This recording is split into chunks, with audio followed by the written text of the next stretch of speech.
Hi everyone. Today we'll be learning about what life was like in the Middle Ages. More specifically, we'll be learning about how people kept warm during the cold winters. We'll explore what clothes they wore, what houses they lived in, what food they ate, and what activities they participated in to stay warm.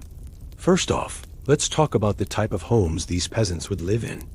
If you were a peasant living in the Middle Ages, chances are your home would be a small hut made out of mud, straw, and wood, also known as a wattle and daub.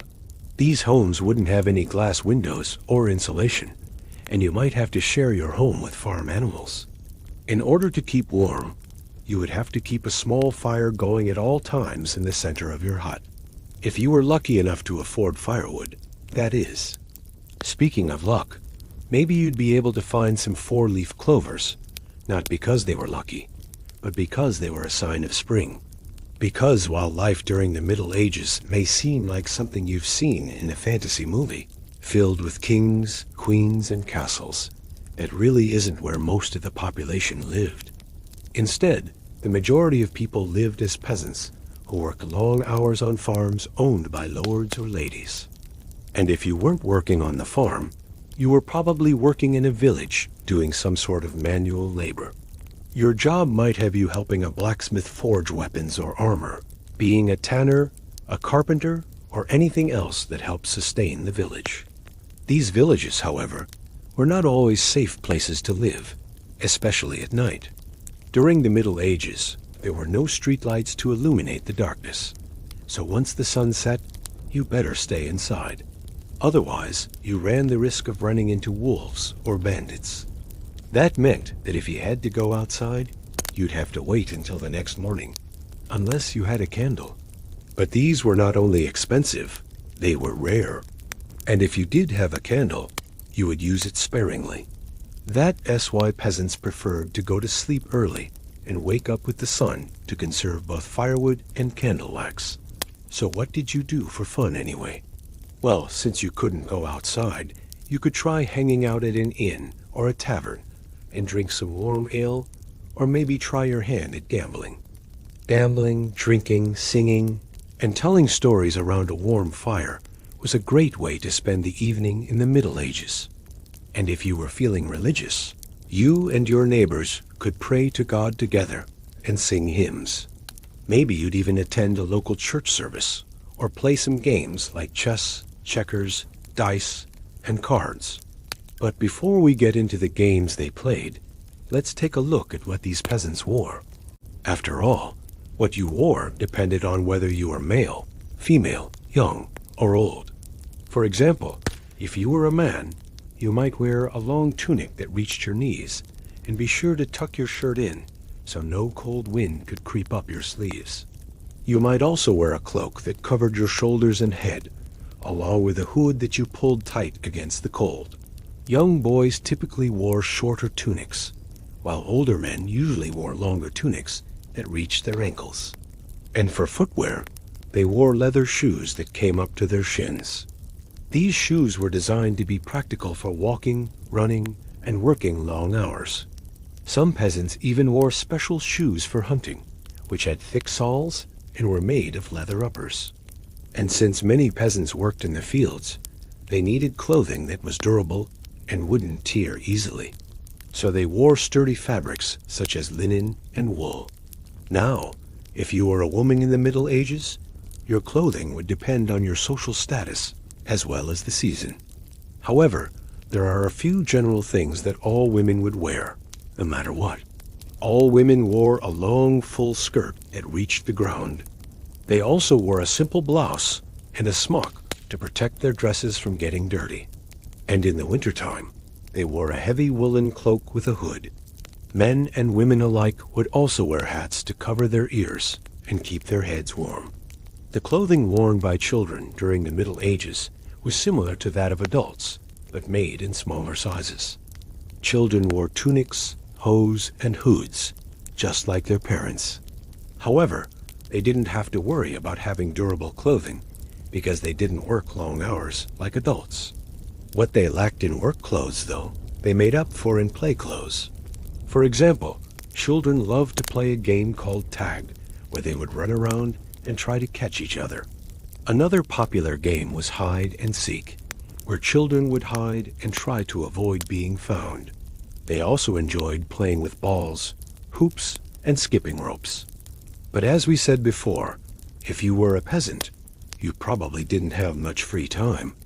That's why it was important that you find ways to enjoy yourself while working. For example, you and your friends could race to see who could plow their field first. Or you could see who could plant the most crops in an hour. Once the crops were planted, you and your friends could celebrate by racing, wrestling, and swimming. In the summertime, wrestling was a popular way for men to bond with one another, and it was considered a test of strength and skill. Women would often participate in foot races and swimming competitions as well. But let's say you wanted to get married. How would you ask someone out in the Middle Ages? Well, this would depend on your social status. If you were a peasant, you probably wouldn't have much money, so you wouldn't be able to woo your love interest with fancy dinners and gifts. Instead, you would ask your parents or a respected member of your community to help you ask the girl's father for her hand in marriage. If the father agreed, then you and your friends would go to the girl's house and bring her back to yours for a feast. You and your friends would then carry her on a chair to a nearby stream and dunk her in it 3 times. This symbolized the baptism of a new wife. Finally, you would all return to the house for more feasting and merriment. And what did you eat during the Middle Ages? As we mentioned earlier, most peasants ate simple foods such as bread, cheese, and vegetables. However, they also enjoyed eating fruits and nuts when they were in season. For example, apples, pears, and plums were popular fruits to eat during the Middle Ages. And nuts such as walnuts, hazelnuts, and chestnuts were also enjoyed by many. Fruit and nut trees were also popular to plant around homes because they provided food and shade. People in the Middle Ages also liked to cook their food, and they did this using a variety of methods. One popular way to cook food was to boil it, either in water or in its own juices. This method was often used for vegetables and meat. Another popular cooking method was baking, and this was often done in a wood-fired oven. Bread, cheese, and meat were all popular baked foods during the Middle Ages. Frying was another common cooking method, and this was often done in animal fat or oil. Fish and chicken were popular fried foods during the Middle Ages. Winter in the Middle Ages was a difficult time for peasants. The weather was cold and unforgiving, and food was often scarce. However, they had developed a number of strategies to cope with the harsh conditions. They wore warm clothing made of wool and leather, and they ate hearty meals that included plenty of carbohydrates and protein. They also took steps to keep their homes warm and insulated, and they shared food and resources with their neighbors. Despite the challenges they faced, peasants were able to survive the winter and enjoy the warmer months ahead. But now, it's time for you to join the fun. Comment down below with your favorite facts that you learned today. And if you liked this video, don't forget to hit that like button. Now go out, have an awesome day, and we'll see you next time. It was cold. It was so cold that sometimes peasants dreamt of warmth. But they weren't dreaming of roaring fireplaces or cozy hearths.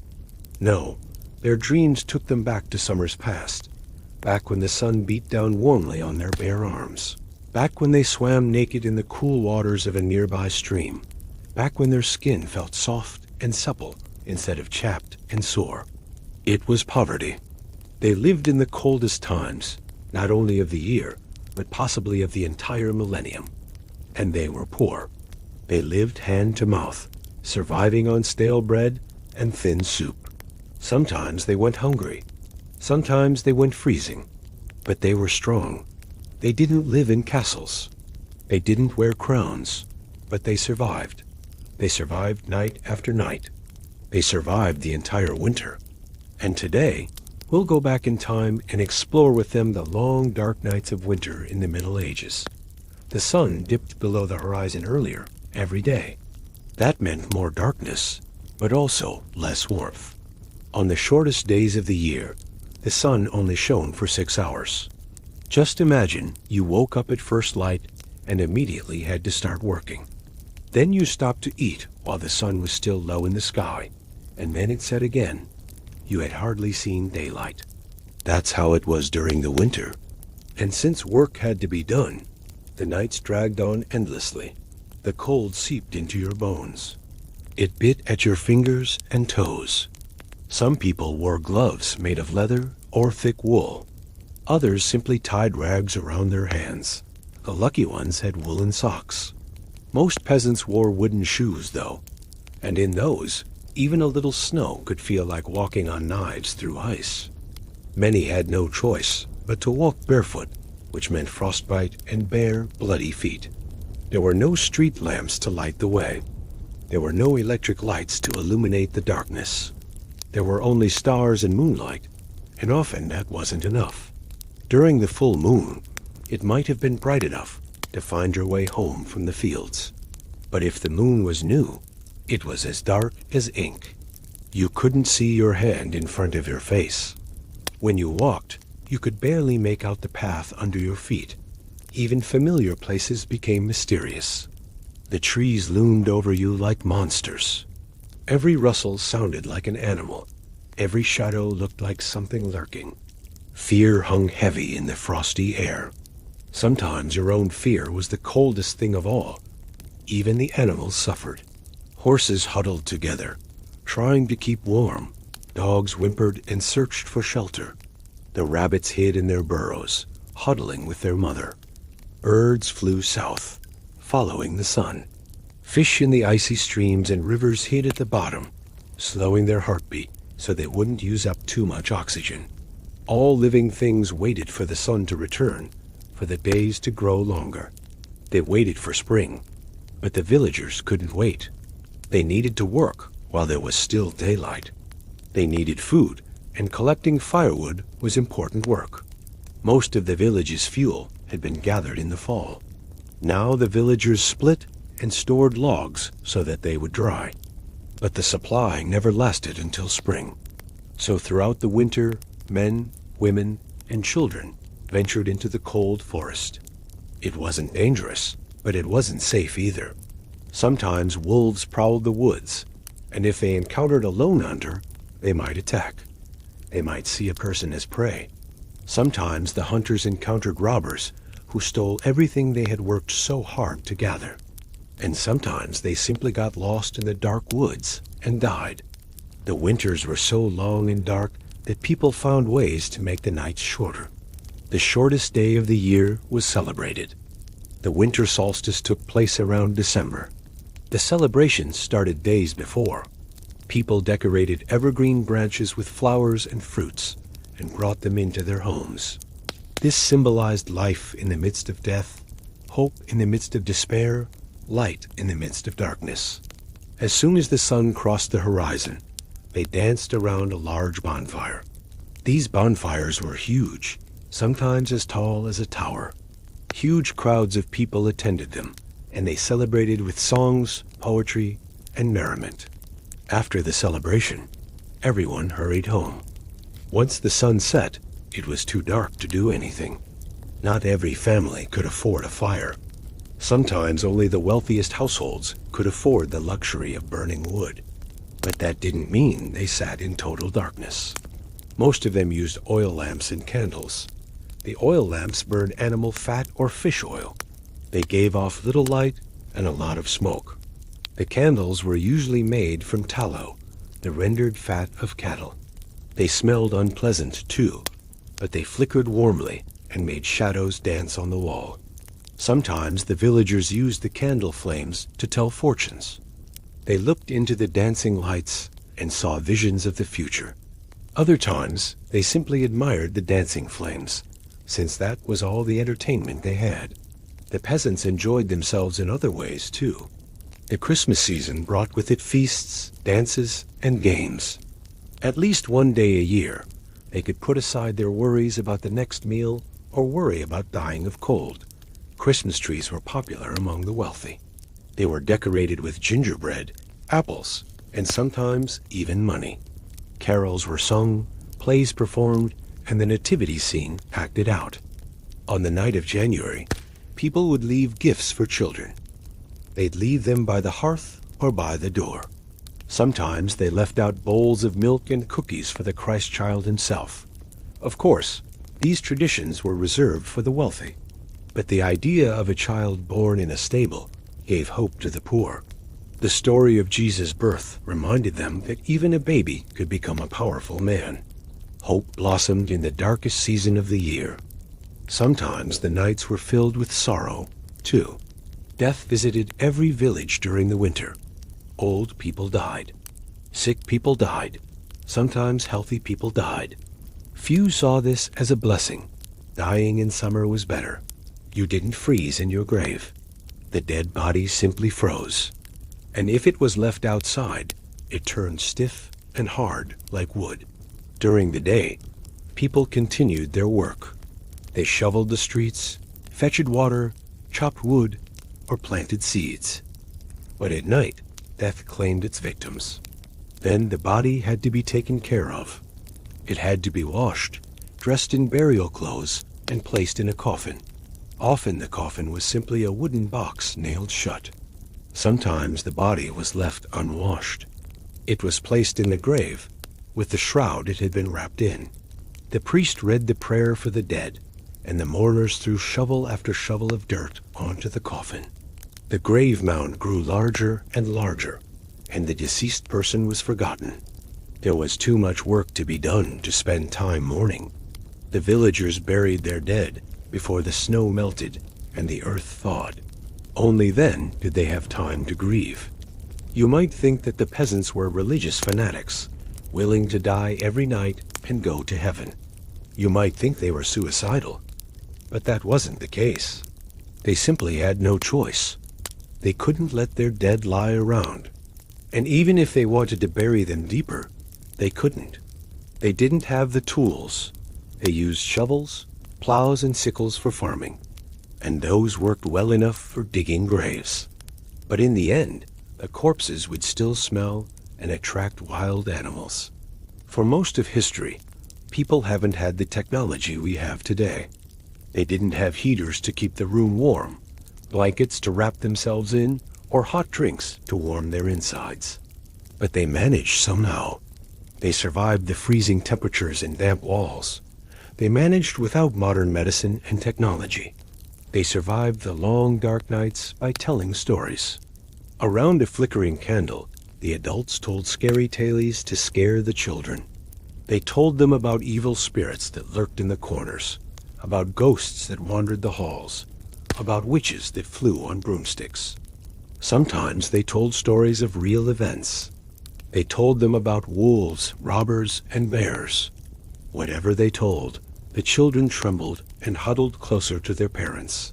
When the kids went to bed, their parents talked about current events, about what had happened in the village square, who had married whom, and how many potatoes they had harvested the previous year. Sometimes they told stories about their youth, about their childhood friends, about their adventures. But above all, they told stories about hope.